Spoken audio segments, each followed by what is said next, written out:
Wie geht es euch, was sind die Sorgen, die ihr hört, wie gehen wir alle guten eins an dieser Krise, an wen Appui kann Europa bringen, wird wir zusammen aus dieser Krise dann rauskommen.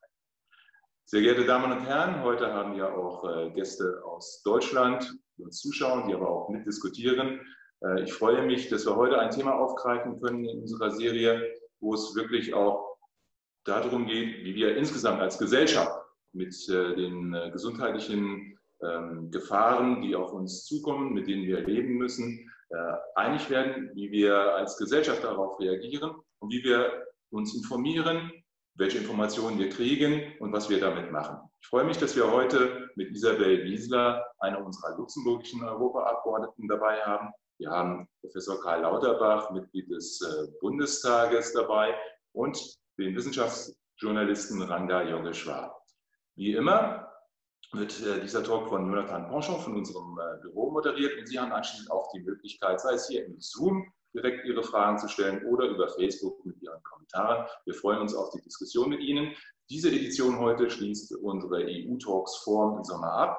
Aber wir werden anschließend genauso aktiv auch wieder auf Sie zukommen und weitere Formate anbieten. Darauf freue ich mich auch schon und darf Ihnen jetzt auch schon eine gute Diskussion und anschließend auch eine gute Erholung während des Sommers wünschen. Bleiben Sie gesund. Dass wir gesund bleiben, dafür müssen wir uns informieren. Ob wir in einer Desinformationskrise sind, ob wir in einer Infodemie sind, darüber wird heute gesprochen. Das Europaparlament hat auch noch kürzlich, letzte Woche, einen Sonderausschuss gegründet, um genau zu untersuchen, wie denn online durch Falschinformationen Einfluss genommen wird auf unsere demokratischen Systeme. Ich glaube, hier in der Corona-Krise haben wir ein gutes Beispiel dafür. Und wir werden auch heute darüber diskutieren, welche Maßnahmen auf politischer Ebene oder auch wir, jeder Einzelne individuell nehmen kann, damit wir zusammen aus dieser Krise rausgehen, durch diese Krise durchstehen und gestärkt aus diesem Prozess rauskommen. Vielen Dank, dass Sie alle dabei sind. Jonathan, du hast das Wort. Vielen Dank, Christoph, und auch meinerseits ein herzliches Willkommen an die Runde und auch an die Zuschauer vor den Geräten auf Facebook, auf RTL-LU und in Zoom. Und diese Runde, wir sind ja vom Europäischen Parlament in Luxemburg, wir sind live und wir haben jetzt ein erstes Kameraproblem. Jetzt ist meine Kamera wieder da, wunderbar. Danke für die Message. Also, was wollte ich sagen? Wir sind vom Europäischen Parlament in Luxemburg und wenn ich sage Europäisches Parlament, da steckt Europa drin und deswegen in Europa haben wir auch viele Sprachen. Und so werden wir auch diese Runde nicht nur auf Deutsch halten, mehr auch auf Lützeburgisch. Wir werden den Ranga Yogeshwar, den der alle kennt, zu Lützeburg. Ihr wisst, dass ein Lützeburger mir wohnt am Rheinland bei Köln. Hier kennt als zweiten Invité der Karl Lauterbach, Epidemiolog, ganz, ganz gut. Ranga Yogeshwar, der hat mir gesagt, der geht pro Woche ein paar Mal telefonieren, für über Studien zu schwätzen. Und du als Spruch dann eben Deutsch, richtig? Ja, natürlich, weil die meisten, die darüber schwätzen, natürlich auf Deutsch schwätzen, wenn du, wenn dir die zuguckt, Verständnis hat. Ich fand immer höflich, wenn ich Gast dabei ist, den vielleicht nicht Lützeburg so gut kann wie mir, dass ich auf Deutsch spreche, damit auch Karl Lauterbach mit dabei ist. Also ich bitte um Verständnis. Die Probe, dass ich auch Luxemburgisch kann und verstehe, habe ich abgeliefert. Aber in der Tat ist es so, es wird viel kommuniziert und das Interessante... Also auch für unsere deutschen Zuschauer sehr wichtig, Ranga Yogeshwar kommt aus Luxemburg. Darf man nicht vergessen, auch ein bisschen unser Nationalstolz hier im Land, in unserem kleinen Land, wenn ich das so sagen darf. Isabel Wiesler, lieber werden wir Lützeburg schwätzen und ich werde dann auch am Kader von neues Échange Lützeburg dann an der Deutschen zusammenfassen, auf das Wasser des Deutschen dann kurz ins Luxemburgische zusammenfassen. Wie immer können Sie uns auch Fragen stellen, auf Facebook, in Zoom. Ich entschuldige mich jetzt schon jetzt, dass wir vielleicht nicht jede Frage aufgreifen können, aber ich verspreche, dass ich dafür mein Bestes geben werde. Und Ranga Yogeshwar, Sie sprachen gerade davon, dass es wichtig ist, dass man sich versteht. Das heißt, es geht um Inklusion. Und da schlage ich jetzt vielleicht ein bisschen auf die Brücke zum heutigen Thema. Und zwar, es geht um Desinformation in Krisenzeiten. Wir sind nach wie vor in einer Krise, in einer sanitären Krise, aber auch Desinformation im Allgemeinen. Warum spreche ich von Inklusion? Ja, weil vielleicht manche Informationen nur von gewissen Gruppen wahrgenommen werden und es nicht mehr einen Allgemeinkanon für Informationen gibt. Wir werden darüber sprechen. Vielleicht, um die Diskussion zu starten, Desinformation kann Menschenleben töten. Das haben die letzten Monate gezeigt. Oder zumindest, wenn man Informationen nicht ernst nimmt, wie es der Präsident in den USA macht, wie es der brasilianische Präsident macht oder wie auch der britische Premierminister es gemacht hat. Das sind die Länder, die ich jetzt angesprochen habe, die am stärksten von der Covid-Krise betroffen sind, die ja die meisten, auch die Einwohner runtergebrochen, die meisten Todesfälle zu verzeichnen haben. Da gibt es sicherlich, auch darüber werden wir sprechen, einen Zusammenhang mit der Frage, inwiefern Informationen in diesen Ländern oder glaubhaft Information ernst genommen wird und Desinformation, Verschwörungstheorien kann auch zu Gewalt aufrufen. Ich erinnere an die Gewaltausschreitung, die es jetzt vor ein paar Tagen in Stuttgart gab gegen Polizisten.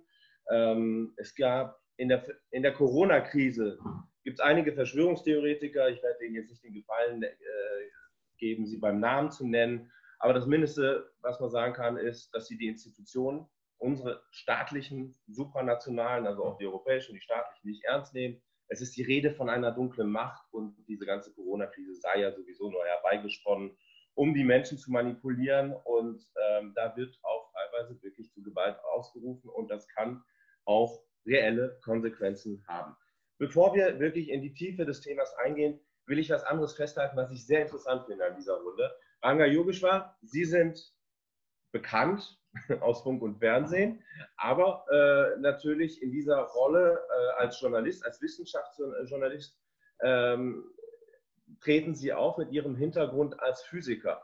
Karl Lauterbach, ich habe es mir bei Ihnen aufgeschrieben. Also, Sie haben 2 Doktortitel, Sie sind Professor, Sie haben Humanmedizin studiert, Gesundheitsökonomie und Epidemiologie. Und Isabel Wieseler-Lima, die waard an ihrem vrije leven onze guillemets und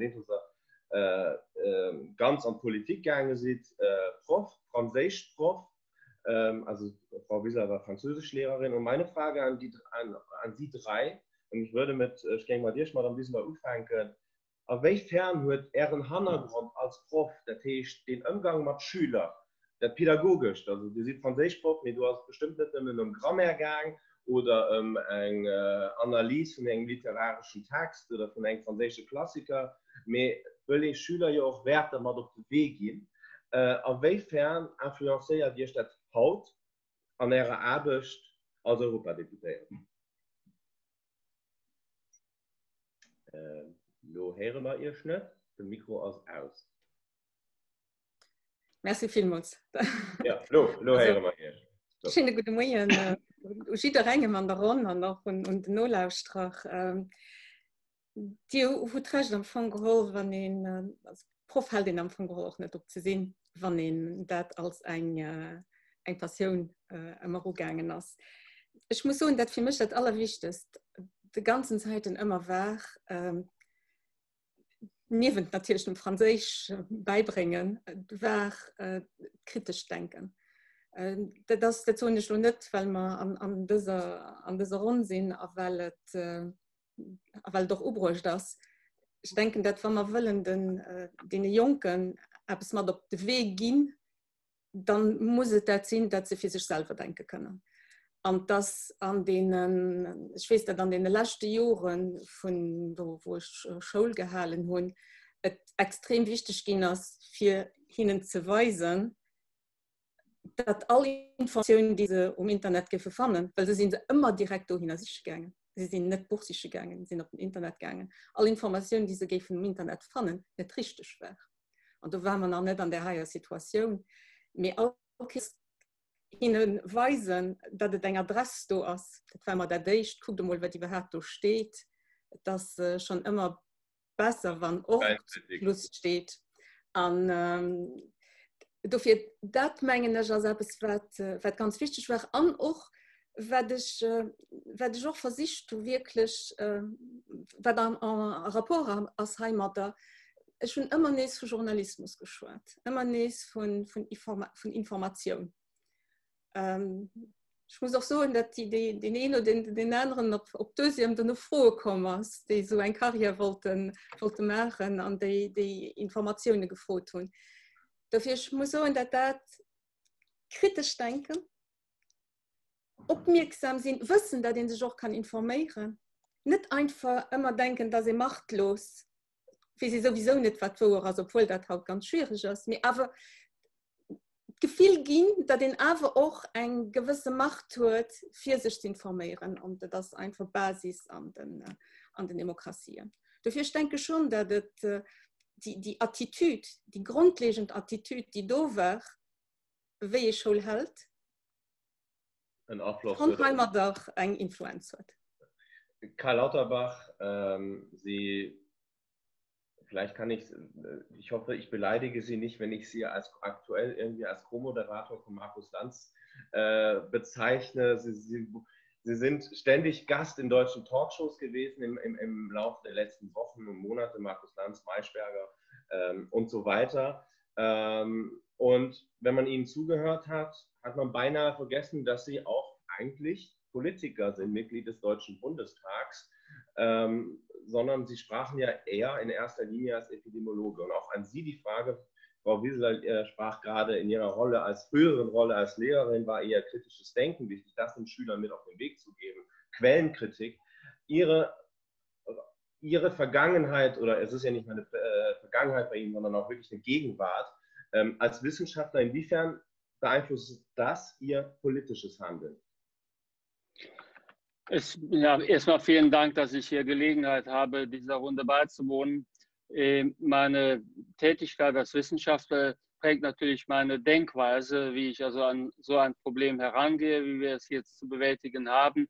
Das heißt, ich bin also sehr an der Studienlage interessiert, versuche die auch zu verstehen, auszuwerten, tagesaktuell, arbeite dort sehr intensiv auch mit anderen Wissenschaftlern zusammen und unternehme so etwas, wie ich sage mal, einen wissenschaftsbasierten Politikzugang, Evidence-Based Policymaking, wie man vielleicht in den Vereinigten Staaten sagen würde.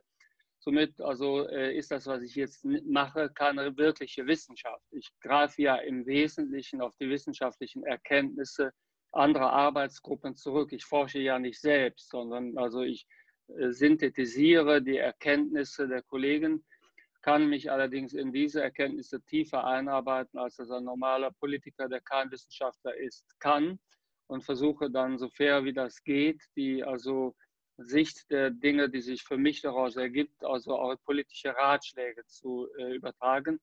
Daher bin ich mehr also Politiker gewesen, als man vielleicht denkt, weil ich mich eben nicht immer nur geäußert habe, dahingehend, so ist die jene oder diese Situation zu bewerten, sondern ich habe auch immer Vorschläge gemacht, was jetzt zu tun ist. Also ist eine Mischfunktion, die ich in Teilen über die letzten 15 Jahre immer inne gehabt habe. Ich habe immer versucht, mein wissenschaftliches Arbeiten zur Grundlage der politischen Empfehlungen und auch Entscheidungen, wenn ich verhandelt habe, als Koalitionsverhandlungsführer beispielsweise oder Sprecher oder Fraktionsstellvertreter, habe ich immer versucht, bei den Entscheidungen die wissenschaftliche Basis, die ich mir erarbeitet hatte, einfließen zu lassen.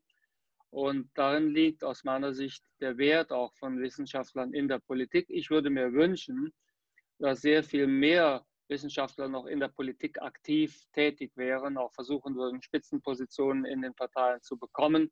Ich habe das immer angestrebt. Ich wollte ja auch Parteivorsitzender der SPD werden, um dort eine stärker wissenschaftsbasierte Umweltpolitik durchzusetzen. Und also ich glaube, dass die Zeit, in der ich jetzt arbeite, mir nochmal zeigt, zum einen meine Grenzen auch als Wissenschaftler, weil es ist tatsächlich so, dass man auch als Wissenschaftler in der Politik nicht wirklich noch Wissenschaftler ist, weil man keine eigenen Studien mehr machen kann. Das bedauere ich. Auf der anderen Seite ist es auch ein Privileg, als Wissenschaftler in der Politik zu fungieren und auch der Öffentlichkeit die Positionen also vortragen zu können, zu diskutieren. Und ich habe da auch zum Beispiel die Gespräche bei Markus Lanz, aber nicht nur dort, als eine wichtige Gelegenheit gesehen, wo es in erster Linie darum ging, die Bevölkerung aufzuklären, mitzunehmen, gegen die Fake News im Netz anzugehen, eine Basis zu schaffen, wo derjenige, der spricht, auch als Mensch erscheint und sich der Bürger ein Bild machen kann, ein bisschen ein Bild machen kann, wie funktioniert so jemand eigentlich. Das habe ich daher gerne gemacht und ich glaube, das ist auch eine wichtige Funktion von Politikern, in einer solchen Krise sichtbar zu sein und auf die Bürger zuzugehen. Da sind Talkshows nicht das einzige, aber auch ein gutes Format. Kurze Anschlussfrage, bevor wir an Ranga Yogeshwar weitergehen. Sie haben angesprochen, dass Sie letztes Jahr kandidiert haben, als einer von, ich habe die Zahl jetzt nicht parat, vielleicht können Sie mir weiterhelfen, sagen wir mal, von sehr vielen Kandidaten. Zuerst waren es 9 Teams, dann waren es nachher noch 6 in der Endausscheidung. Also es war ein ganzes Dutzend und der Spiegel hat Sie begleitet in Person von Markus Feldenkirchen und auch ein bisschen beschrieben, also der Autor hat beschrieben, wie es ihm schwerfällt, viel in diesem Format mit 12 Kandidaten auf einer Bühne zu stehen, wo man eine sehr begrenzte Redezeit hatte, um seine Inhalte rüberzubringen. Und ich spreche das an, weil das ja auch ein bisschen mit dem Thema zusammenhängt, weil es ist vielleicht leicht, eine Desinformation oder wenn ich das so sagen darf, einen Schwachsinn in einen Satz zu verpacken, aber in die Tiefe zu gehen, dafür braucht man manchmal ein bisschen länger. Und fehlt dieses Bewusstsein Ihnen manchmal in der Politik? Nein, die Möglichkeit hat man in der Politik oft, dass man länger auch vortragen kann. Das sind Vorurteile, dass man immer nur 3 Minuten hat. Man kann zum Beispiel sogar in eine 6-minütige Bundestagsrede kann man eine Menge Inhalt bringen. Aber die Parteikandidatur der SPD war ja eine Sondersituation. Da hatte man 3 Minuten, in der man alles verpacken musste. Und die musste man sich auch noch teilen mit seinem Partner. Somit hatte man de facto 1,5 Minuten. Dafür ist man durch ganz Deutschland gereist. Das war natürlich ein unglückliches Format, was in dieser Form völlig widersinnig ist. Und die Kandidaten hätten einfach sagen müssen, das haben wir alle so empfunden, das machen wir nicht mit.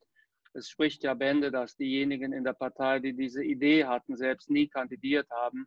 Das war ein abwegiges, aus meiner Sicht albernes Format, was für eine ernsthafte Diskussion jedweder Inhalte, weder meiner noch anderer Inhalte nicht geeignet waren. Deswegen bin ich froh, dass wir heute eine gute Stunde zusammen haben und dass Sie nicht durch die Republik oder nicht nach Luxemburg reisen mussten, auch wenn Sie herzlich eingeladen sind, wenn vielleicht die Corona-Zeiten irgendwann vorbei sind, auch mal physisch an einer Diskussion in Luxemburg mit uns teilzunehmen. Ranga Yogeshwar, auch an Sie die gleiche Frage. Sie haben einen Hintergrund als Physiker. Warum sind Sie nicht in der Forschung geblieben und warum war es wichtig, mit Ihrem Hintergrund, naturwissenschaftlichen Hintergrund, in die Medien zu gehen und, um vielleicht auch das Wort von Herrn Lauterbach aufzugreifen, Aufklärung zu betreiben?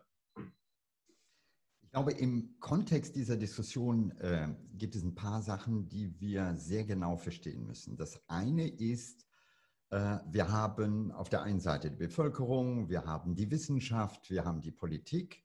Und man muss zuerst einmal genau verstehen, wie funktionieren diese einzelnen Gruppen, nach welchen Kriterien orientieren sie sich, was ist wichtig für die. Und wenn ich beim Wissenschaftler anfange, der Wissenschaftler selber ist zuerst einmal in der Wissenschaft verankert. Für ihn sind zum Beispiel Faktoren wichtig, wie viel publiziert er, in welchen Journalen publiziert er. Das ist sozusagen seine Welt. Und seine Welt ist auch eine Welt, die sehr kompliziert ist, die nicht eindeutig ist. Also Wissenschaft ist im Gegensatz zu dem, was viele meinen, man kann auch ketzerisch vom Elfenbeinturm sprechen. Wie bitte? Man kann ketzerisch aber auch vom Elfenbeinturm sprechen. Ja, naja, jeder hat seinen Elfenbeinturm, wenn man so will. Das ist der Elfenbeinturm der Wissenschaftler. Dann gibt es die Politiker, die genauso in einem anderen Elfenbeinturm sind, nämlich die arbeiten in einem System, bei dem Sichtbarkeit wichtig ist, bei dem sie wiedergewählt werden müssen, bei dem Botschaften gesendet werden, die von vielen potenziellen Wählern auch auf Zustimmung stoßen müssen. Und das prägt sozusagen diese Gruppe. Und dann haben wir natürlich die Medienleute, die wiederum anders takten, die zum Beispiel im Gegensatz zum Wissenschaftler nicht primär an der Wahrheit oder an Fakten interessiert sind, sondern im Wesentlichen ein Geschäft von Erregung betreiben. Also die müssen hingehen und einfach dafür sorgen, so ähnlich wie Politiker, dass die Quoten stimmen, dass die Umsatzzahlen stimmen, weil das ist prägend für ihr Business. Das heißt, wir haben zuerst einmal... Was treibt Sie persönlich an? Na, ich bin ein Mensch zwischen zwei Zonen und für mich ist es im Grunde genommen so ein bisschen das, was Karl gesagt hat. Also ich komme aus der Welt der Wissenschaft, ich habe immer noch sehr, sehr viel Kontakt in diese Welt, sitze, was weiß ich, in Aufsichtsräten und so weiter und sehe aber auf der anderen Seite eine Art Verpflichtung, Rationalität, Aufklärung in die Bevölkerung hineinzugeben. Also das, was Isabel gesagt hat, Kant hat es wunderbar formuliert mit Sapere Aude, also denke selbst. Das ist wichtig, denn wir müssen alle begreifen, dass im Kern, das ist zumindest meine Überzeugung, eine Demokratie auf dem basiert, was wir mündige Bürger nennen. Und diese Mündigkeit muss man erlangen. Und das bedeutet, ich habe sozusagen eine Linie gehabt, die nicht immer konform war mit dem, was generell in den Medien passiert. Aber das ist mein Bestreben. Und ich glaube, was wir heute erleben, um das mal in die heutige Zeit zu bringen, ist, wir haben einen massiven Wechsel, den wir erleben. Also ich will es vielleicht kurz, wenn ich darf, illustrieren an einem Beispiel. Also wir haben, ich nenne das immer im Kontext von Fake News, die Umkehr der Fließrichtung. Also im Klartext, wir haben Massenmedien und die Massenmedien sind zu den Medien der Massen geworden. Also die klassischen Medien, ja, die sind genauso immer erpicht gewesen darauf. Aber der große Unterschied ist, sie wurden sozusagen kuratiert, in gewisser Weise zentral gesteuert. Also in einem Sender gibt es ja eine Chefredaktion oder Redakteure oder bei Zeitungen. Und das hat sich durch das Internet, durch alles das verändert. Heute ist es so, dass eben jeder Sender und Empfänger ist und das führte eigentlich zu einer kompletten Veränderung der Medienlandschaft. Viele sind sich dessen überhaupt noch nicht bewusst. Ich will nur mal ein Beispiel aufgreifen, wo man das sieht. Vor einem Jahr hat Rezo ein Video gemacht und dieses Video, was am 18. Mai erschien, also damit hat er ein bisschen das Resultat der Europawahl der CDU zerstört. So, aber das Entscheidende dabei ist, inzwischen ist die Zahl 16 Millionen, die muss man updaten, weil es sind inzwischen mehr. Aber man muss sich einfach mal vorstellen, er hat als Einzelner mehr Zuschauer erreicht als zum Beispiel die gesamte ARD in einem Jahr mit dem besten Film. Und das war ein Tatort. Das heißt, wir sind heute in einer Situation, bei der online, und wenn wir uns einfach mal klar machen, was bei YouTube sozusagen permanent gepostet wird, was bei WhatsApp gepostet wird, dann sehen wir auf der einen Seite ein vollkommen neues Medium und die klassische Politik bedient sich dessen nicht. Und auf der anderen Seite sehen wir eben, dass diese Medien auch gesteuert werden von großen sozialen Netzwerken, so wie Facebook oder Google, die extrem reich werden. Und ich möchte das einfach nochmal klar machen und dann beende ich das. Aber wir müssen uns klar machen, dass dieser mediale Umbruch in all seinen Formen dazu geführt hat, dass wir sogar eine komplette Wirtschaft umgebaut haben. Das heißt, von den klassischen Wirtschaften im Jahr 2000 sehen wir hier in hellblau im Grunde genommen, dass wir immer mehr die IT-Firmen haben, ob das Microsoft, Apple, Amazon oder Alphabet, sprich Google ist. Das heißt, wir haben eine komplette Machtverschiebung und wir werden später nochmal darauf eingehen, denn meine These ist, dass Fake News, wie wir es heute erleben, zum Teil damit zu tun hat, mit diesem Betriebssystem, mit der Art und Weise, wie diese Medien funktionieren. Es sind also nicht die bösen Menschen, sondern soziale Netzwerke operieren kommerziell.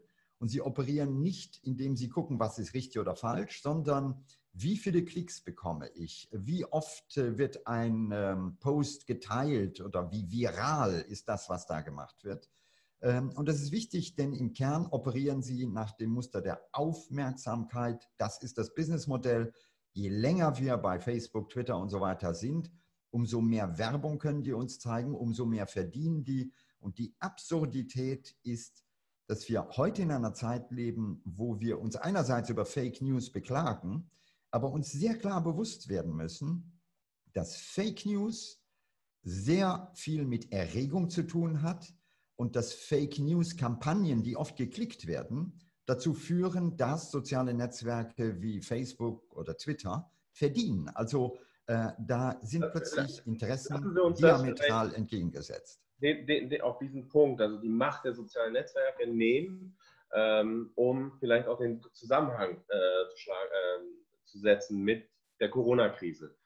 Sie haben einen sehr interessanten Essay geschrieben in der Frankfurter Allgemeinen, wo Sie halt analysiert haben, dass am Anfang der Corona-Krise es eine sehr große Einigkeit gab. Wir sprachen gerade mit Frau Wieseler, mit Herrn Lauterbach, über evidenzbasierte Entscheidungen, politische Entscheidungen und halt auch die Pflicht von Politikern, das Volk mitzunehmen. Und wenn ich da vielleicht jetzt, sagen wir mal, Anfang März, Mitte März, Ende März, also in den Monat März einfach zurückgehe, gab es eine Grundeinigkeit in der Bevölkerung, sei es in Luxemburg, in Deutschland, dass diese Lockdown-Maßnahmen richtig waren. Ja, und irgendwann, und dann haben Sie das beschrieben, irgendwann geriet dann ein bisschen was ins Wanken, wo man ja gemerkt hat, die Infektionszahlen gehen runter, ist doch alles irgendwie nicht so schlimm, die Bundesliga kann sogar wieder Fußball spielen. Und dann wurden dann auch wieder Stimmen laut. Und da haben Sie auch beschrieben, dass jeder sich seinen Experten sucht, der ihm gerade passt, oder die Studie aussucht, die ihm irgendwie passt und irgendwie in die Argumentation passt. Und welche Rolle spielen dann sozialen Medien oder diese vielleicht den provokativen, positiven Ausdruck vielleicht zu nutzen, eine Demokratisierung auch der Medienwelt, weil jeder auch sich jetzt äußern kann und eine Reichweite erzielen kann und nicht nur Journalisten, die das gelernt haben. Inwiefern hat das zu einem Stimmungsumschwung beigetragen? Also ich wage jetzt mal eine ganz steile These. Sie haben den Artikel zitiert, aber in diesem Artikel, den natürlich die anderen wahrscheinlich nicht gelesen haben, geht es eigentlich um Folgendes. Wir haben diese Phase gehabt, wo, das war so im März, die Bilder aus Italien kamen und so weiter. Und es war nicht im Gegensatz zu dem, was man meinen könnte, so, dass jetzt rational entschieden wurde, sondern es war eine sehr emotionale Entscheidung. Also im Klartext, die Menschen sahen die vollkommen überforderten Gesundheitssysteme in Italien, sie sahen, dass da Menschen sterben. Und in der Bevölkerung, emotional gesehen, wuchs eine Angst. Diese Angst führte in der Folge dazu, dass in Deutschland viele anfingen, schon sozusagen rein instinktiv im Grunde genommen in eine Art Shutdown oder Lockdown zu gehen, und zwar noch vor der politischen Maßnahme. Und im Kern hatten wir dann eine interessante Konstellation, weil die Wissenschaft sagte sehr klar, passt auf, wenn wir nichts tun, werden diese Zahlen exponentiell steigen und wir laufen in eine Katastrophe. Aber die Politik konnte sich zurücklehnen in gewisser Weise, weil sie wusste, der breite Teil der Bevölkerung geht mit. Das heißt, dieser Lockdown war in gewisser Weise etwas sehr Bequemes für die Politik. Da musste man keinen mehr überzeugen. Das kann man, das habe ich an anderer Stelle mal belegt, konnte man zeigen, dass zum Beispiel das Mobilitätsverhalten der Menschen sozusagen schon vor dem Shutdown hier in Deutschland am 22. März bereits nach unten ging. Also da war es so, dass die Politik, wenn man ganz böse wäre, populistisch gehandelt hat, weil sie das Gefühl der Menschen aufgegriffen hat. Heute haben wir eine völlig andere Situation. Heute ist es so, dass Wissenschaft immer noch sagt, an der oder der Stelle ist es kritisch und wir sollten darauf aufpassen. Ich meine, Karl Lauterbach tut das ja zum Beispiel regelmäßig. Aber jetzt geht es darum, als Politiker, und das ist die Herausforderung, Menschen, die vielleicht ein anderes Gefühl haben, die einfach keine Lust mehr auf Shutdown haben, im Grunde genommen klarzumachen, wie wichtig bestimmte Maßnahmen in einem bestimmten Kontext sind, auch wenn sie dem Gefühl widersprechen. Und genau da erleben wir momentan die Dissonanzen. Auf der einen Seite eine Politik, die nach wie vor versucht, in zumindest weiten Teilen eher der Stimmung des Volkes zu folgen. Und die wollen zum Beispiel Urlaub auf Mallorca machen. Und auf der anderen Seite eben einer Wissenschaft, die sagt, hey Freunde, wenn wir nicht aufpassen, werden wir eine zweite Welle bekommen. Und diese Diskrepanz, die erleben wir momentan. Frau Wieseler, ich ging mal dir weiterführen und auch darüber hinweisen, dass Fake News oder Desinformation ganz weit fällt aus. Mir schon nur gespannt, dass es darum geht. Ich just par rapport zu dat, wat dem Rango Englisch war, Gerne. Ja. Ich fand es wirklich interessant, denn schon noch nicht unbedingt Politiker zu verteidigen, mit trotzdem. Das ist so, der Schiedverein sein Seil hat, mit an seiner Seil hat den aber verschiedene Sachen, die muss betrachten. Und das so, dass man das möchte, was mir als richtig gesehen, und es geht an die Richtung, was Leute wollen, da geht der Politiker durchgestellt, wie wenn opportunistisch handeln, aber wenn es nicht möchte, dann nicht. Und ich denke, aber das ist eine Dimension, die wir wirklich nicht können ausschließen. Und das wirklich schwierig ist, dabei zu holen, wenn ihr gesagt habt, dass die Gesundheit von den Menschen froh ist, und schwierig geht durch. Wir haben aber auch wirklich auf der anderen Seite den ökonomischen Teil, den an seinem letzten Stadium auch für die Gesundheit von den Menschen ist, wenn wir so eine Katastrophe kriegen, dass das nicht mehr erlaubt, ein normales Funktionament von der Gesellschaft.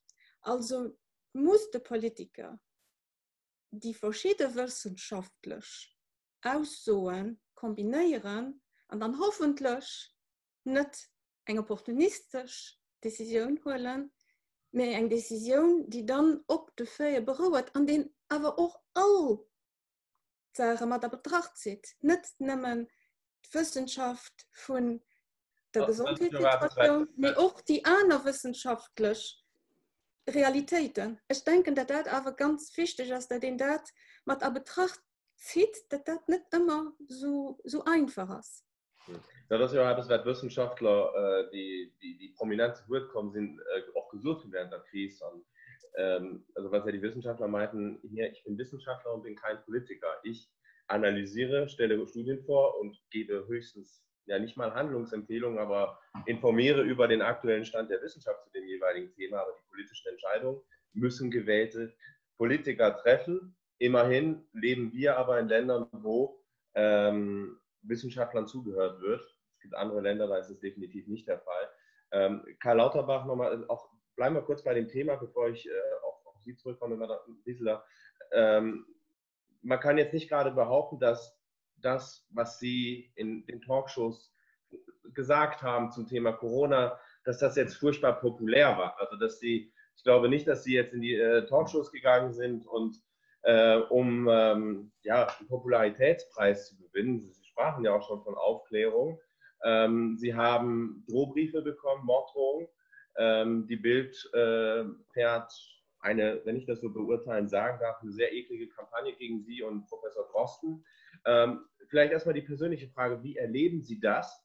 Also ich weiß nicht, ob Sie vielleicht am Anfang damit gerechnet haben, dass Sie entschieden haben, auch so offensiv zu kommunizieren und vielleicht auch unangenehme Wahrheiten zu verkünden. Wie erleben Sie diesen Backlash, den Sie in sozialen Medien und halt in Form von Drohbriefen oder Morddrohungen erhalten? Wie gehen Sie damit um? Also zunächst einmal ist es ja, da stimme ich Ranga zu, am Anfang war es ja mit Rückenwind, also weil am Anfang sind die Informationen, die wir zur Verfügung gestellt haben, von der sensibilisierten Öffentlichkeit gerne wahrgenommen worden. Und das ist auch bei einem Teil der Bevölkerung immer noch so, weil es gibt sehr vernunftorientierte und vernunftbegabte Bürger, Sapere Aude. Das ist die Mehrheit in Deutschland. Das ist die große Mehrheit. Zum Glück ist einmal unser Diskussionsklima und unsere Wissensbegier noch nicht so verändert worden. Also die meisten Menschen sind an Information, ehrlicher Information interessiert. Allerdings ist in den letzten Wochen, also hat sich der Wind gedreht. Aus dem Rückenwind ist Gegenwind geworden. Das spürt man in den Beinen, wenn man so will, in den Waden, und das spürt man auch also in den Angriffen, die man bekommt. Das heißt also, jetzt ist es tatsächlich so, dass ich auch sehr viele persönliche Angriffe bekomme, die ich aus vergangenen Zeiten kenne. Ich bin der Kampf erprobt, weil ich sehr häufig mit Lobbygruppen tatsächlich im Konflikt gewesen bin, zum Beispiel als ich versucht habe, Glyphosat in Deutschland zu verbieten, oder als ich versucht habe... keine Morddrohungen erhalten haben. Nein, aber ich habe auch in der Vergangenheit Morddrohungen erhalten. Es waren jetzt nicht die ersten Morddrohungen, die ich erhalten habe. Und ich habe auch schon Ich habe auch schon also bestimmte Schutzmaßnahmen in der Vergangenheit erleiden müssen. Somit ist das nicht komplett neu. Aber es hat jetzt schon eine Dimension gewonnen, wo ich sagen muss, das ist unangenehm, sehr unangenehm. Es ist sehr persönlich. Es ist Gewühle in der Vergangenheit eines Menschen. Es hat immer das gleiche Ziel. Derjenige, der die Position vertritt, soll diskreditiert werden. Man will somit im Wesentlichen eine wissenschaftliche Position zu einer politischen machen, indem man die Person also politisch umstritten stellt und der wissenschaftliche Wert diskreditiert. Und das ergeht Christian Drosten so, das ergeht mir so, das ergeht auch ein paar anderen so. Und ich kenne auch Wissenschaftler, die in der ersten Phase sich stärker eingebracht haben, sich aber jetzt mehr zurückhalten, weil sie einfach nicht wollen. Sie wollen einfach nicht so, also sagen wir mal, im Mittelpunkt der Auseinandersetzung stehen. Sie wollen nicht diskreditiert werden, diffamiert werden. Sie wollen nicht, dass in ihren früheren Arbeiten, Doktorarbeiten gewühlt wird, in den Unterstellungen. Sie wollen nicht, dass man Kollegen anruft und diese bittet doch mal etwas Negatives über den jetzt so häufig in den Talkshows zu sehenden Kollegen zu sagen und so. Das wollen einige Wissenschaftler nicht, mit denen ich sehr eng zusammengearbeitet habe und zusammenarbeite, die jetzt daher auch die Öffentlichkeit viel mehr meiden. Es sind somit weniger geworden. Die Arbeit ist wichtig. Ich wünschte tatsächlich, auch in dieser Zeit, obwohl ich jeden Tag wissenschaftlich arbeite, wirklich ausnahmslos und mich auch bemühe, ich würde mir einfach wünschen, dass ich, sage mal, noch besser im Stoff wäre, als ich es bin, aber ich tue es wirklich nach bestem Wissen und Gewissen und werde auch nicht aufgeben, bevor die Pandemie zu Ende ist. So simpel ist es. Und ich habe einfach für mich jetzt beschlossen, es werden dann ja auch immer, sagen wir, niedrige Motive unterstellt. Das macht jemand, weil er besessen ist oder weil er andere politische Ziele hat. Das mag mittlerweile einfach jeder glauben, der will. Ich mache einfach weiter, fertig ist und so muss es geschehen. Isabel Wieser, lassen Sie uns ein bisschen darüber sprechen und gegen Spitze auf Lützeburg weiterführen. Auf welchen europäische Politik inwiefern ein Zusammenhang wird zwischen europäischer Politik und Fake News. Christoph Schröder hat an seinem Modell Bienvenue darauf hingewiesen, dass letzte Woche im Europäischen Parlament eine Aussprache stattfand zum Thema Umgang mit Desinformation, mit der Kommissarin Jourova, die auf dieses Sujet schafft. Die Kommission wird einen Propos vorlegen, wie die EU mit Desinformation soll vorgehen. Was das Thema angeht, was habt ihr persönlich für Erwartungen? Also ich muss sagen, dass wirklich Vorsicht aus ein ganz Reihe Sachen zu machen. Und ich muss auch sagen, dass ich gesehen habe, dass das interessant, dass auf freiwilliger Basis ein ganz Reihe Plattformen schon verschiedene Sachen gemacht haben. Aber ich hatte auch an der Entrevue mit der Kommissarin auch gefragt gehabt, ob sie da denken, dass es nachher mal durchgehen, dass das auf freiwilliger Basis geschehen. Und ich war aber ganz froh, wie sie klar und deutlich auf die Frage auch geantwortet hat und einfach mit Nein angefangen hat.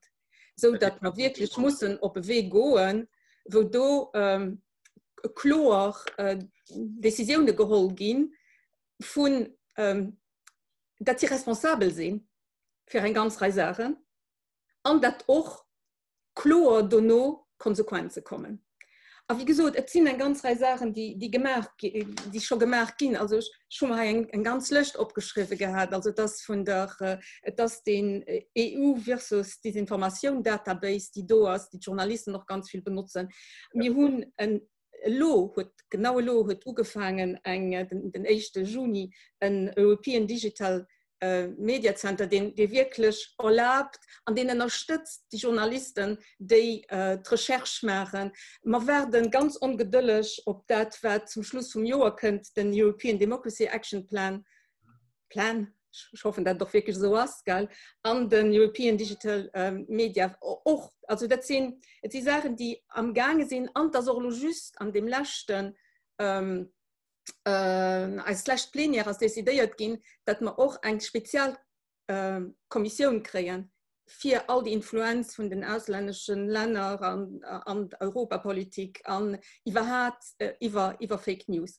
Ich muss aber sagen, und das für das auch zurückzuholen, weil ich denke, dass wirklich ganz ganz, ganz richtig, denn der Range Irsche war gesagt hat, es geht aber am Menge an nicht durch, aus der ganz einfachen Ursache, weil ja die kommerziellen Interessen so stark durcheinander sind. Aber von Transparenz geschwärzt wird, also sind wirklich keine Eidelwörter. Die Transparenz, die muss so sein, dass man um das System gehen, um das gesamte System. Das heißt, dass man eine Influenz auf den Algorithmus kriegen. Da können wir wirklich agieren. Und das bis dahin, wo man muss gehen. Und nicht für drin abhalten. Weil wenn wir bis können die Influenz holen auf den Algorithmus, dann haben wir auch Influenz auf die Klicken, von denen geschwärzt gehen. Und dann ist es nicht, weil eine Nachricht ganz sexy oder ganz brutal ist, schockiert, eben das sensibel dann ausschwätzt, und egal was ist, dass das dann als erste Nachricht ist, die da könnt, und die dann mit der Publizität, die da mal da zusammen hängt, dann hier Influenz hat. Aber da muss ein Algorithmus Nachrichten bringen, die wahr sind, die richtig sind, auf der ersten Platz. Und da können wir natürlich noch weiterhin an diskutieren, wer das wahr ist, wer das nicht wahr ist. Ich hoffe, dass wir noch dazu zu Sprechen kommen, weil heute zu das als sind wir eine ganz spezielle Situation, was die Wahrheit anbelangt, und die Relation überhaupt zur Wahrheit heute zu das als nicht mit der die es war. Ich kann vielleicht aber 2 Worte nach, wenn wir mal darüber sagen. Das ist etwas, was mich persönlich auch als freier Enseignant, Prof, durchaus stört, dass das, was früher am Anfang sozusagen eine Politiker zur Demission gebracht hat, getaut von Journalisten abgedeckt und hat null Konsequenz. Das ist kein Schimpf mehr da. Es gibt gewesen, nach seinem Gang zu lernen, es ist mir egal. Also ich fand das, wir kommen da an eine Situation, mir ist schwer dann aber auch, dass das ist, weil ganz viele Leute auch das Gefühl nicht bei uns Sachen können zu beeinflussen. Aber ich wollte jedenfalls so, weil man wirklich als par rapport zu den Journalisten hier arbeitet, das Problem ist aber auch, dass mir hatte viel Druck von den Politikern geschwärzt, was mit denen geschieht, mir auch mit den Journalisten. Sie decken also ab, bestenfalls geschieht nichts. Und in einem schlimmen Fall gehen sie gerängelt, sie gehen an den anderen Fällen, die ganz bekannte Fälle, Numkrit, so schlimm als das Slap, dass Journalisten wirklich an ein persönlich Faillit getrieben gehen, und nicht mehr schaffen können, weil sie auf Gericht geholt gehen für Sachen, die nicht richtig sind, und dann an Situationen kommen, wo die Existenz am Fongola vorgestellt wird, bis hin zu Mord. Wir haben aber die ganz konkrete Fall von Daphne Caruana Galizia, was im Burschkin ist zu Malta.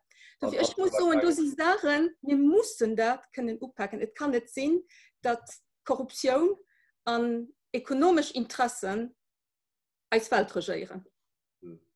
Da vielleicht als Klammer noch dazu, und da will ich aber auf den Punkt der Algorithmen zurückkommen, weil ich das sehr interessant finde, weil Sie ja davon sprachen, dass tatsächlich politisch auch was passiert, auch in Europa, in der EU. Luxemburg war vor ein paar Jahren sehr negativ in der Presse aufgrund des LuxLeaks-Skandals. Und der Whistleblower Antoine Deltour musste durch alle Instanzen in Luxemburg bis das oberste Gericht ihn im Endeffekt entlastet hat. Und in dieser Fall hat dafür gesorgt, dass auf europäischem Level ein Whistleblower-Schutzgesetz entsteht.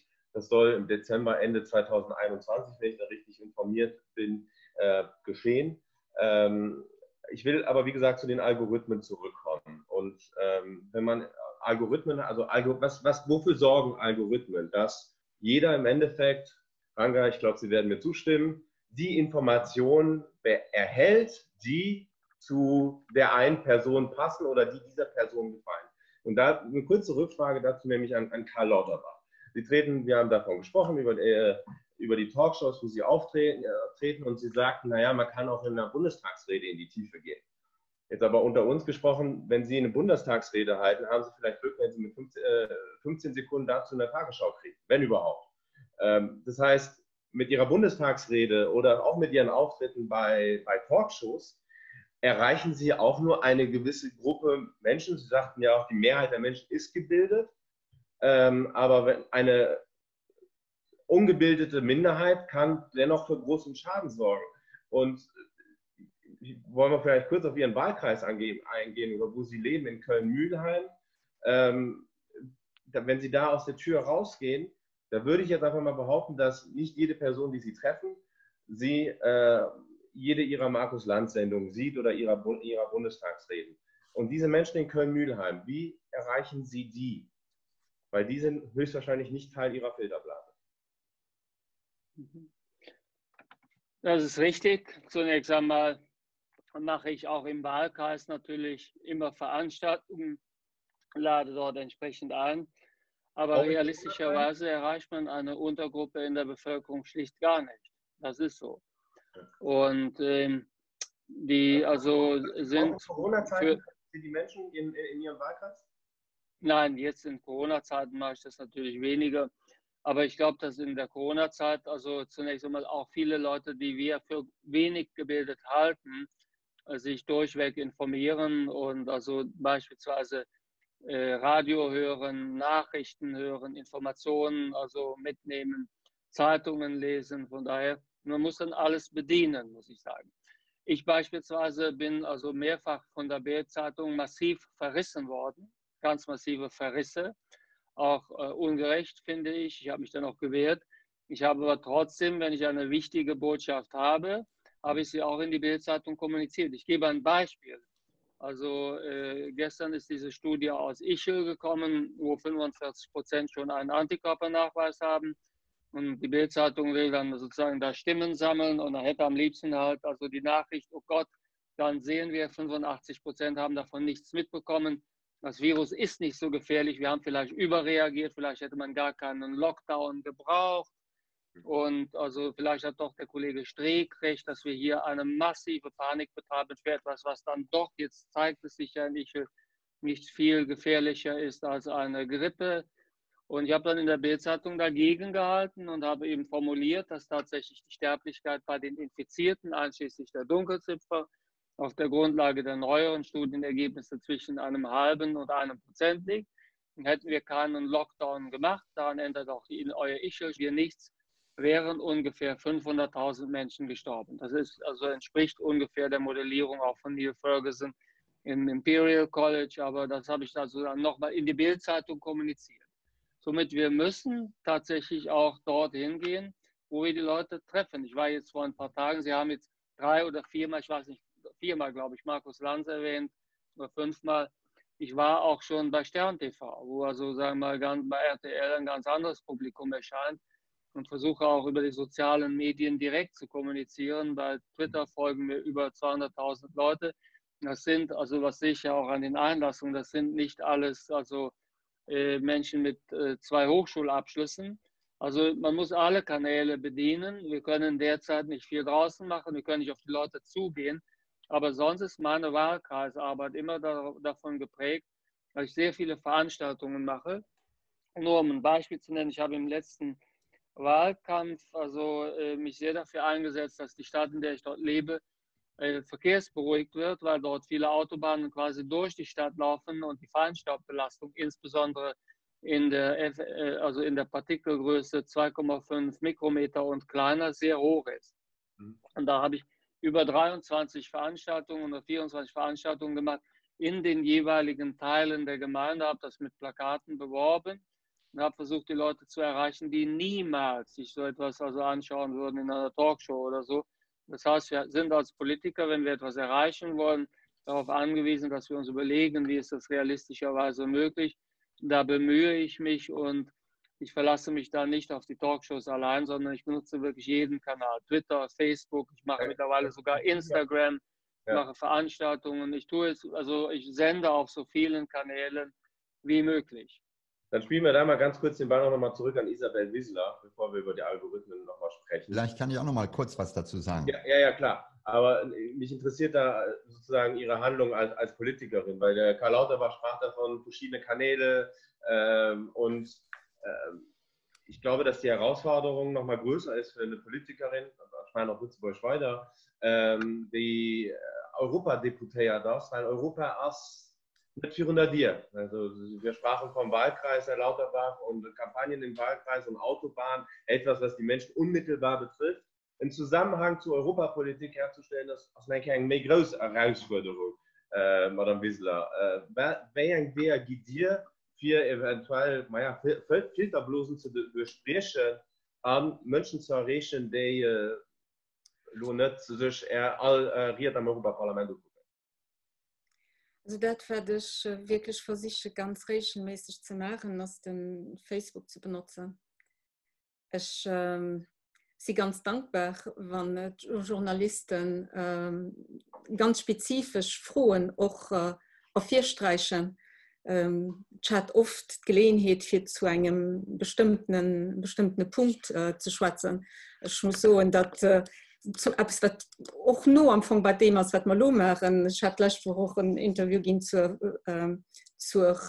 Face Recognition, was sie sicher, dass die sowohl der Rodrigo Schwab wie auch den Karl Lauterbach bestimmt den Lien auch gesehen haben, dass und dann ganz viel Interview noch über die Arbeit, die wirklich konkret tut, wenn den gelegen hat, am Parlament zu schwätzen, dann hat er einen gewissen, du hast den Heinz die Möglichkeit, über Zeitungen aber auch etwas zu verbreden.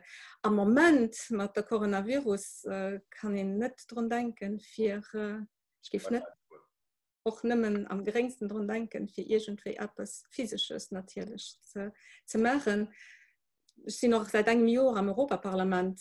Ich hoffe, dass ich aber fertig springen für meine Arbeit effektiv weiterhin können zu verbreden, so was ich machen. Mit das aber so, dass es nicht ganz einfach ist, wegen dem, was wir genau am Gang sind, zu schwätzen. Das heißt, es ist mehr flott Nachrichten, die Bilder an zu verbreden sind. Sehr Aufmerksamkeit generieren.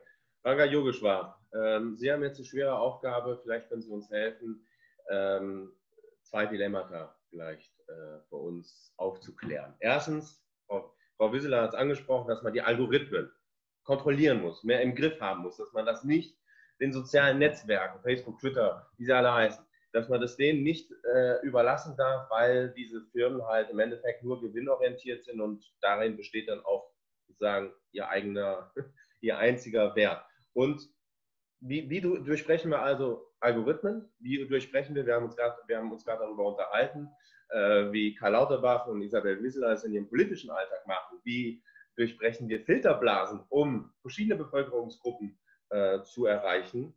Das wäre die eine Frage. Und die zweite Frage wäre, Frau Wissler sprach ja auch davon, dass man Unwahrheiten, Desinformationen auf den sozialen Netzwerken bekämpfen muss. Wie macht man das?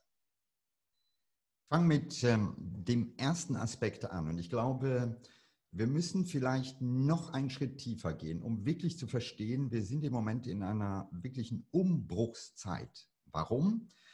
Diese Digitalisierung hat ganz viel verändert. Ich mache das mal an einem Beispiel deutlich.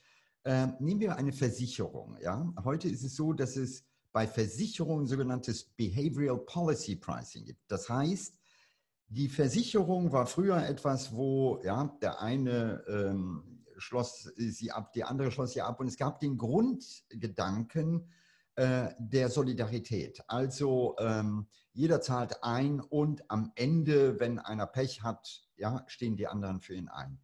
Dieser Solidargedanke, dieser Wir-Gedanke ist momentan dabei, sich digital aufzulösen. Und zwar in der gesamten Front. Also ob das Versicherungen sind, die immer spezifischer werden und sagen, okay, du kriegst den Tarif, gib mir deine Daten.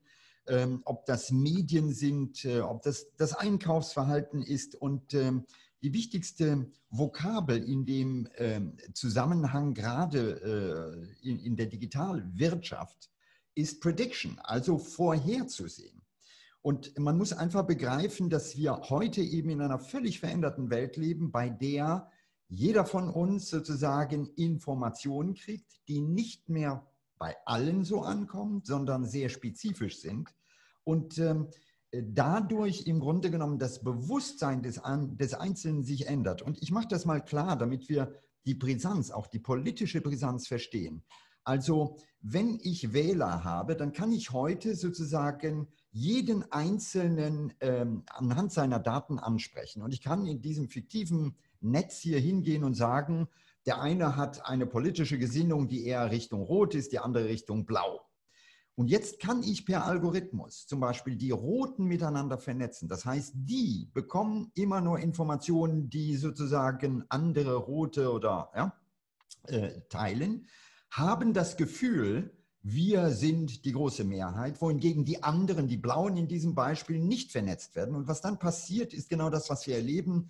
Resonanzkammern, Echokammern, die komplett nebeneinander herlaufen. Und ich glaube, die Brisanz, die politische Brisanz dessen, was da auf uns zukommt, wir sind mittendrin, die ist enorm, denn wir reden immer noch davon, der Journalismus. Es wird bald keinen Journalismus mehr geben in dem Sinne, wie wir ihn früher kannten, denn alle Zeitungen selbst, ja, Markus Lanz wurde erwähnt, schauen Sie sich mal die Marktanteile und vor allen Dingen die absoluten Zahlen an. Das klassische lineare Fernsehen ist auf dem absteigenden Ast. Die klassische Politik im Sinne der Volksparteien ist auf dem absteigenden Ast, weil die Zahl der Mitglieder zurückgeht. Das heißt, wir erleben gerade einen Trend, wo ein Jahrzehnt- oder jahrhundertelanges Modell einer Gesellschaft aus kommerziellen Gründen umgebaut wird in eine Gesellschaft von Einzelnen. Und die Konsequenzen sind, der klassische Journalismus hat kein Businessmodell mehr, er kann nichts mehr verdienen. Das heißt, es wird irgendwann diese Journalisten gar nicht mehr geben, die kritisch nachfragen können, weil sie nicht finanziert werden. Und wir haben auch nicht mehr die eine Plattform. Das heißt, wir haben heute eine aktive Manipulation des Einzelnen. Und das kann man sehr schön sehen, wenn man detailliert sich auch mal Wahlkämpfe anschaut. In den USA zum Beispiel operieren beide Parteien damit, sehr gezielt genau die Gruppe der Wechselwähler oder der Unklaren anzugehen und durch Informationen zu beeinflussen. Das haben wir bei Cambridge Analytica gesehen und es ist die Spitze vom Eisberg. Das heißt, wir brauchen eine Debatte, die viel tiefer geht und die dann in Europa noch die Dimension hat, nämlich wir reden hier von einer Digitaltechnik, die nicht aus Europa kommt. Also selbst diese Konferenz, die wir hier machen, machen wir nicht mit europäischer Software. Alle Plattformen, ob das Facebook, Twitter und so weiter ist, stammen nicht aus Europa. Das heißt, wir haben in den letzten Jahren, und das ist eigentlich eine Sünde, zugelassen, dass vom Ausland her eine so elementare Infrastruktur etabliert wird und wir nichts entgegenzusetzen haben. Also ich vergleiche das immer damit, wenn der Strom in Europa komplett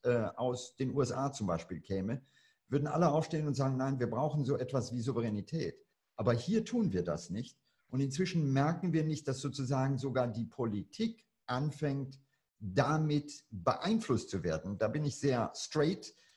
Ich sage mal, Isabel ist beim Europaparlament. Da kann man nachgucken, dass die Hauptlobbyisten zum Beispiel Google sind. Das sind die meisten Treffen im Jahr. Das heißt, da wird aktiv Politik gemacht. Oder jetzt bin ich ganz böse, wenn ich mir Luxemburg angucke und mir einfach überlege, welchen roten Teppich Luxemburg an US-amerikanische Konzerne aus dem IT-Bereich ausgelegt hat, damit sie sich dort ansiedeln, ist das für mich europäische Unsolidarität. Also da, glaube ich, müssen wir viel aufräumen. Denn wenn wir das jetzt nicht tun, werden wir irgendwann nicht mehr die kritische Masse des Bewusstseins bekommen, es überhaupt noch umzusetzen. Dann werden wir irgendwann ein geteiltes Volk haben. Ich komme jetzt auf meine Frage zurück. Sie sprachen vom Aufräumen, dann lassen Sie uns jetzt mal ganz kurz verbal aufräumen. Ich habe, wie gesagt, 2 Fragen waren, Frau Wissler sprach ja von den Algorithmen. Wie können wir sie beeinflussen? Einerseits mit Filterblasen, dieses beängstigende Modell, was Sie uns da gezeigt haben. Es gibt eine sehr klare Aussage. Und die sehr klare Aussage ist, diese ganzen sozialen Netzwerke sind nicht Technologiefirmen. Nach dem Skandal von Cambridge Analytica gab es Hearings und die reden sich immer raus, indem die sagen, na ja, wir sind eigentlich ein Technikkonzern, wir sind nicht verantwortlich für Inhalte. Nein, das sind die neuen Medien. Und sie müssen dafür verantwortlich gemacht werden, zur Verantwortung gezogen werden. Und wenn es nicht funktioniert, muss man denen auch die Betriebserlaubnis entziehen. Also da bin ich einfach sehr klar. Es kann nicht sein, dass wir als Demokratie erlauben, dass eine der tragenden Säulen heute im Jahr 2020 immer noch intransparent ist. Damit meine ich wohlverstanden nicht. Wie bitte? Ich gebe kurz die Frage an die zwei Politiker in der Runde weiter. Ja. Ist es vermittelbar, wenn, also Sie sprachen ja, dass da gewisse Maßnahmen ergriffen werden müssen und diese Firmen sitzen halt in Kalifornien und in Brüssel halt entscheiden, in Amerika sich nicht dran zu halten. Ist es dem Wähler vermittelbar, Isabel Wissler und Karl Lauterbach, in der Europäischen Union Facebook und Twitter dicht zu machen, weil sie sich nicht an unsere Regeln halten? Dicht zu machen, kann ich jetzt nicht so sagen. Aber was für mich ganz klar ist, ist, dass wir diese europäische Technologie brauchen. Wir müssen darin investieren, ganz klar. Und was auch ganz klar ist, ist, dass wir den Journalismus, so wie wir ihn kennen, unbedingt unterstützen müssen, indem wir die Independenz der Journalisten absolut respektieren. Und beides ist absolut aktuelles Thema im Europaparlament. Ganz klar. Also ich denke, dass die finanziellen Interessen, die kommerziellen Interessen groß genug sind, wenn wir stark genug sind, um das zu imposieren, was wir als notwendig finden, dann haben sie keine andere Wahl, als mitzumachen. Ich denke nicht, dass wir hinkommen müssen, zu dicht machen. Vater, dass ich auf Deutsch gestalten und danke, dass Sie dann darauf eingegangen sind und die Frage auf Deutsch beantwortet haben. Ja, wir hatten ja ausgemacht, dass es ein internationales... Genau, wir machen das also, Deutsch Maneira. Die auch viele Lützeburger, die nur schon an die Frau sind, weil so eine Mission auch dann zum Teil auf Lützeburg ist. Also, voilà. Vielen Dank an Karl Lauterbach, dass er das mitmacht. Und ich bin überzeugt, er versteht fast alles. Nein, nicht alles, aber viel. Dankeschön. Karl Lauterbach, sind Sie mit der Analyse von Frau Wissler einverstanden? Also ich glaube, dass es tatsächlich möglich wäre, Facebook und auch anderen sozialen Medien solche strengen Regeln aufzuerlegen und sie zur Not dann auch zu begrenzen, zu beschränken in Deutschland, wenn wir eine Alternative hätten. Also Sie sagen in Deutschland, Herr Lauterbach, das ist ein wichtiger Punkt. Ist es etwas, was man auf nationalem Niveau, also in Deutschland beschließen sollte? Oder wie? Nein, das muss natürlich... Thema ist es wirklich, braucht es da eine EU-Direktive? Natürlich wäre es eine europäische, Initiative, die da folgen müsste, aber sie muss in jedem einzelnen Land, dem Land kommuniziert werden und muss dort Zustimmung finden.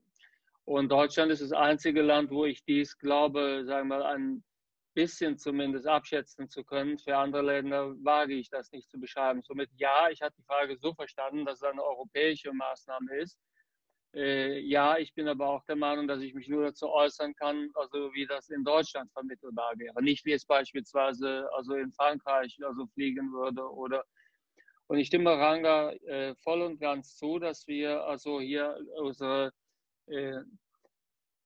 Abhängigkeit sehenden Auges akzeptiert haben. Wir haben über Jahre hinweg einfach akzeptiert, dass wir zunehmend abhängig werden von Google, von Facebook, von Amazon und von Microsoft, und wir haben das einfach hingenommen. Wir haben einfach akzeptiert, wir schaffen das nicht, wir haben nichts Eigenständiges aufgebaut, es hat auch keine Förderprogramme gegeben, die gibt es auch bis jetzt nicht in nennenswerter Größenordnung.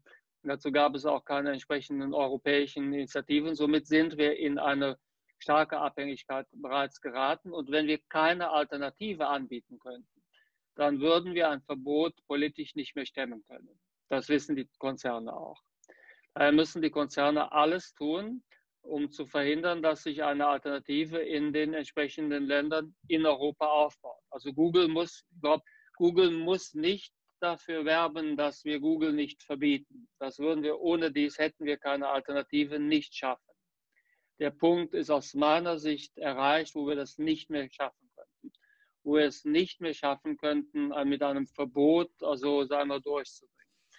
Daher ist Google gut beraten, die Lobbyisten von Google sind gut beraten, die Zeit, die wertvolle Zeit, die ja auch im Europäischen Parlament also investiert wird, aber auch bei uns. Google ist gut beraten, alles zu unternehmen, dass sich keine Alternative aufbaut. Denn wenn es eine Alternative gäbe, wenn es eine europäische Alternative gäbe, die sicherer wäre, dann könnten wir tatsächlich auch Druck aufbauen. Aber solange es keine Alternative gibt, also ist das gar kein Problem, würde es keinen Widerstand von politischer Seite geben, weil wir können den Menschen nichts wegnehmen, was für sie so elementar geworden ist, und haben nichts in der Hand, was wir dann stattdessen anbieten. Wir haben keine Möglichkeit. Ich will vielleicht noch einen Aspekt einbringen, weil ich natürlich eine sehr klare Vehemenz habe. Ich habe in dem Kontext, nicht, dass ich missverstanden werde, nicht pauschal sage, Google, Facebook und so weiter sind böse. Die haben ökonomische Interessen. Und wir haben natürlich jetzt durch die Digitalisierung eine neue Qualität. Und ich glaube, da müssen wir viel mehr nachdenken. Also im Klartext, in manchen Ländern vertraue ich durchaus mehr Google oder Facebook als der Politik. Wir sehen im Moment, dass autoritäre politische Systeme sehr gerne die digitale Infrastruktur nutzen, um damit die Bürger besser zu kontrollieren. Das heißt, wir müssen auf einer sehr viel tieferen Ebene darüber nachdenken, was ist das mediale Betriebsmodell der Zukunft, wie sieht es aus, wo sind die Player. Ich will ganz garantiert nicht eine politische Abhängigkeit, weil das in dem einen oder anderen Land auch kritisch ist, sondern es wirklich unabhängig aufzubauen, ist entscheidend. Aber ich glaube, da haben wir zu lange gewartet und was wir nicht unterschätzen dürfen, ist in der sogenannten digitalen Kultur. Da gibt es in Amerika den Spruch, the winner takes it all. Also irgendwann destilliert sich immer nur ein Marktführer. Die Tendenz zur Monopolisierung ist enorm. Das sehen wir überall. Es gibt nur noch das eine soziale Netzwerk, die eine Videoplattform, nämlich YouTube, oder die eine Suchmaschine. Das heißt, es widerspricht einer Logik, dass es da Alternativen gibt. Aber was wir eben brauchen, sind klare Spielregeln und die Erkenntnis, dass Medien mehr sind als ein ökonomisches Produkt, dass Medien ein Bestandteil einer Demokratie sind, der entscheidend ist. Und ich glaube, da finde ich auch bei Google selbst Freunde, also da kennen ja auch durchaus viele Leute, die das ähnlich sehen. Also diese Debatten werden nicht nur außerhalb geführt, die werden auch innerhalb dieser sozialen Netzwerke und der Firmen geführt. Das hat man sehr deutlich gesehen, zum Beispiel jetzt vor kurzem bei der Fact-Korrektur von Trump im Kontext mit zum Beispiel Twitter und Facebook. Ich würde meine letzte Frage an Isabel Wissler stellen. Wenn es wirklich geht, weil es ist wirklich sehr, sehr, sehr, sehr wichtig. Ja. Also die könnt aber auf alle Fälle reagieren. Okay. Wenn ich reagieren lassen, bin ich aber noch ein gleich vor Mother of the Way, die könnt man die einfach verpacken. Und zwar vor am Juli überhaupt, oder vor dich, überhaupt Deutschland die EU-Ratspräsidentschaft. Erwartet ihr auch, was so digitale Maßnahmen auf Impulse aus Deutschland, was die Ratspräsidentschaft geht oder echt noch nicht? Und wie gesagt, ich schluss nicht auf das reagieren, was der Ranga Jugendschwein gerade sucht. Und dann schließen wir noch ganz kurz ab mit ein paar Zuschauerfragen, die wir erhalten haben. Isabel, wie soll die wird? Also, das ist mal wirklich wichtig, darüber zurückzukommen, weil das ist, was mich an der Last richtig belastet wird. Ich habe mich ganz viel angeschafft gehabt, probiert wissenschaftlich umzugehen, was die App angeht von der Retraçabilität an der Corona-Krise. Also wirklich ganz viel. Und schon ganz viel nachgelauscht und ich war auch auf Webinaren. Und du sollst dann auch Google an Apple. Und sie waren extrem vertrauensvoll an all dem, was sie gesagt haben. Und ich hatte Leute an den Webinaren sitzen, die normalerweise die größten Verfechter sind, wie soll ich sagen, ging so Konsortien.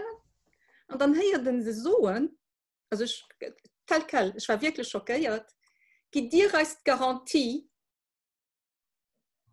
dass Staaten, europäische Staaten, Demokratien, dass dir ihnen die Informationen nicht weitergeht. Also es sind Lolo noch am Gange, mich zu schudern, und ich bedenke, dass europäische Politiker am Gange waren, Google und Apple Garantien zu fragen, für das, was uns Gouvernement der Staaten machen. Wir können, wir dürfen nicht an die Situation kommen. Es sind mehr wie froh, von Google und Apple und Ähnlicher, sich die Gedanken machen, an Vertue gehen. Ja, und ich fand das exzellent, wenn die Bewegung an der Gesellschaft das mit sich bringt. Aber es muss beim Legislateur bringen, bei den Leuten, die demokratisch gewählt sind, Decisionen zu behalten von dem, was hier geschieht. Weil sonst sind wir einfach ganz der kommerziellen Welt ausgeliefert. Wir sind nicht schon genug, man muss nicht auch noch auf diese Plan so weit kommen. Es wären noch so viele Sachen zu sagen, aber ich meine, dass ich kann hier drüber, nee, vielleicht noch ein Wort trotzdem. Also schon gesagt gehabt, es geht um Demokratie, es geht auch um Meinungsfreiheit. Wir müssen aufpassen, dass das, was wir machen, die Meinungsfreiheit nicht beeinträchtigt. Ich denke, dass Demokratie auch darüber beruht, vielleicht müssen können Informationen kriegen. Sie müssen noch können so, müssen am aller Limit auch können falsch Sachen so. Eine Meinung, die eben nicht klappt. Mir was nicht geht, dass das die gezielte Manipulation, dass die Leute an Situationen bringen, wo sie nicht mehr respektiert gehen. Diese Sache muss man verhindern. Es muss eine Meinungsfreiheit bestehen und als Demokratie an sich ist das wirklich ganz, ganz stark gerüsselt. Und der Ranga Jinkerscher wird ganz klar den Link gemacht von Wäsch von einer Demokratie mit all den Valeuren, die auch die am Anfang gesagt haben, von der Wahrheit, von Journalismus, von Informationen, von sich können informieren, für eine Meinung können auszudrücken als Bürger, sind wir am Gang in die Wäsche zu gehen, ob eine gezielte Information, ob die Informationen nicht mehr zugänglich sind, ob kommerzielle Logiken, die nicht dürfen als Demokratien akzeptieren. Aufschlusswort ab Juli überhält Deutschland die EU, also Präsidentschaft und ganz viel Vertrauen. Von der Stelle darf so. Okay. Und ich muss auch sagen, ich muss aber auch sagen, dass wir im europäischen Plan ein ganz Licht gemacht haben. Und ich denke und ich hoffe, dass sie sich nicht zu Herz wollen. Okay. So, und jetzt gehe ich nochmal ganz schnell und ich bitte an die Gäste um kurze Antworten, weil wir ein bisschen überziehen und ich danke Ihnen schon mal, dass Sie noch alle dabei sind. Eine Frage, machen wir kurz ein bisschen hier gesundheitliche Aufklärung, Herr Lauterbach. Uns erreicht eine Frage von Steffi Dillmann. Also, Ihre Söhne leiden an Muskeldystrophie. Sollte man Kinder mit diesem Gendefekt impfen gegen Covid-19? Sollte man was? Entschuldigung, akustisch war das nicht zu verstehen. Also, es ist eine Frage, die sich wirklich an den Mediziner richtet. Meine Söhne leiden an Muskeldystrophie, Duchenne, was auch immer das heißt. Duchenne, ja. Ja. Sollte man Kinder mit diesem Gendefekt impfen gegen Covid-19? Impfen gegen Covid-19 kann man ja noch nicht, aber hoffentlich bald. Wie lautet da Ihre Antwort? Die Antwort kann man zum jetzigen Zeitpunkt nicht geben, weil zum jetzigen Zeitpunkt also die Impfung noch nicht da ist. Wenn diese Impfung sicher ist, dann wird man wahrscheinlich also diese Kinder impfen wollen, weil bei einer solchen Muskeldystrophie eine entsprechende Beeinträchtigung der Atemmuskulatur bei einer Infektion der oberen Luftwege riskant wäre. Das ist aber jetzt nur eine sehr unverbindliche und also sage ich mal vorläufige Einschätzung der Dinge. Es kommt schlicht darauf an, wie sicher der Impfstoff ist und das kann man dann erst konkret beantworten. Es wird wahrscheinlich auch mehrere Impfstoffe geben. Da gibt es solche, die sind sicherer und solche sind weniger sicher. Und hier sind die niedrigen also Risiken für Kinder allgemein abzuwägen gegen das Zusatzrisiko, was bei Duchenne besteht. Dann danke ich an dieser Stelle für die kurze medizinische Sprechstunde. Die nächste Frage gebe ich an Ranga Yogeshwar weiter von Carlo Harpes. Es geht um die Corona-App. die es jetzt schon einige Wochen auch in Deutschland gibt, die jetzt auch seit ein paar Tagen in Luxemburg funktioniert. Mache ich auch nochmal an dieser Stelle Werbung hierfür. Und nochmal kurze Klammer, vielleicht auch wenn man nicht darüber lachen sollte, weil Isabel Wissler meinte, dass Politiker Sachen in die Welt setzen können, ohne dafür irgendwie belangt zu werden. Gestern im britischen Parlament fragte der Premier Boris Johnson, ob es irgendwo auf der Welt eine funktionierende Corona-App gäbe. Da wurde er dann von dem Labour-Chef aufgeklärt, dass es die tatsächlich in Deutschland gibt. Und es war beeindruckend, mit welchem Selbstbewusstsein Boris Johnson diese Frage vorgetragen hat. Ranga Yogeshwar, wer garantiert die Sicherheit der Corona-App in Deutschland?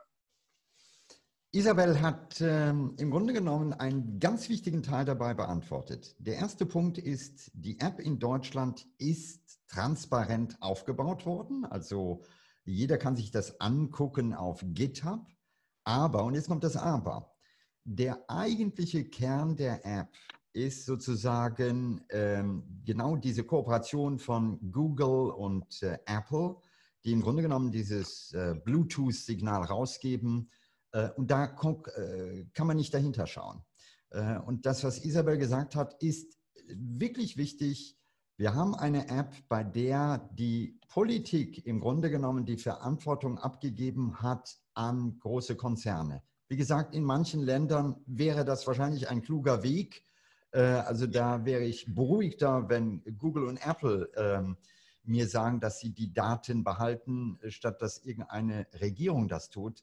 Aber ich glaube, da erkennt man die Systemschwäche und die Frage der App ist natürlich auch eine, die gekoppelt ist an unsere Kompetenz, denn was man eben auch deutlich sieht, ist, diese App ist sehr spät gekommen im Vergleich zu anderen Ländern. Ich stehe in Kontakt zum Beispiel mit Wissenschaftlern in Singapur, wo sie schon sehr viel früher da war.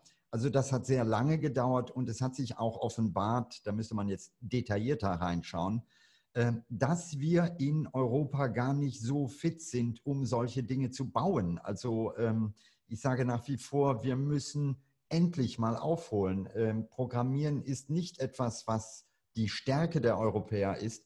Und wer das nicht glaubt, kann sich einfach mal fragen, gerade in der Corona-Krise, nutzen wir ständig Software? Software wie die wir gerade im Moment hier mit Zoom nutzen.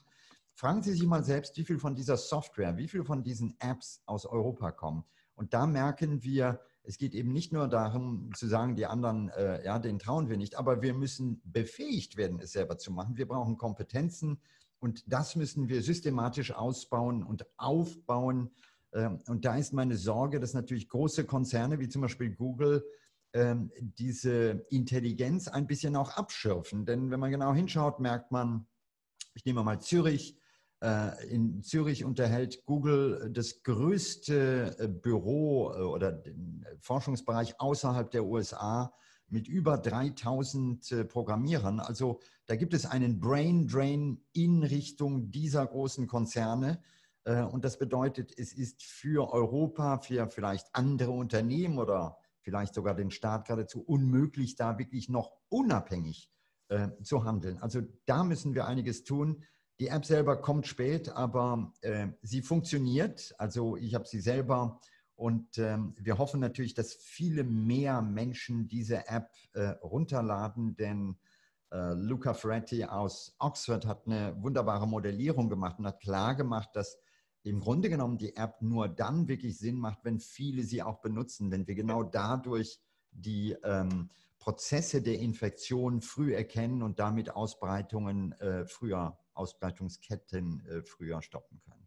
Eine allerletzte Frage an Sie, Herr Yogeshwar und Frau Wieseler, mit der Bitte vielleicht wirklich nur in einem Satz zu antworten, weil wir sehr stark über der Zeit sind.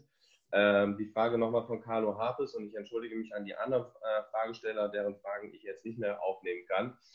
Deutsche Medien sind für mich vorbildlich, was Faktenchecks anbelangt.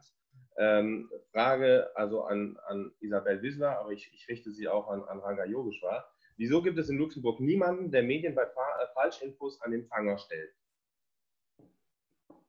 Warum haben wir das in Luxemburg nicht? Dann bräuchte es vielleicht eine EU-weit unabhängige Instanz. Luxemburg ist sehr, sehr klein. Es ist nicht einfach. Es ist nicht einfach, dieselben, pardon, ich fahre nur für Lützeburg weiter. Also zu Lützeburg haben wir eine Medienlandschaft, die ganz, die eben limitiert ist, ob das an einem Land, wie wir so haben. Das nicht ein Kind dasselbe wie das, was wir für drin auch schon davon geschwärzt haben. Wen hat Vorrecht verpackt? Es muss ihn aufpassen, wer die möchte. Es kann ihn auch nicht einfach aufhängen zu so, und das, was den da sieht, das vor, von denen es sieht, das stimmt nicht.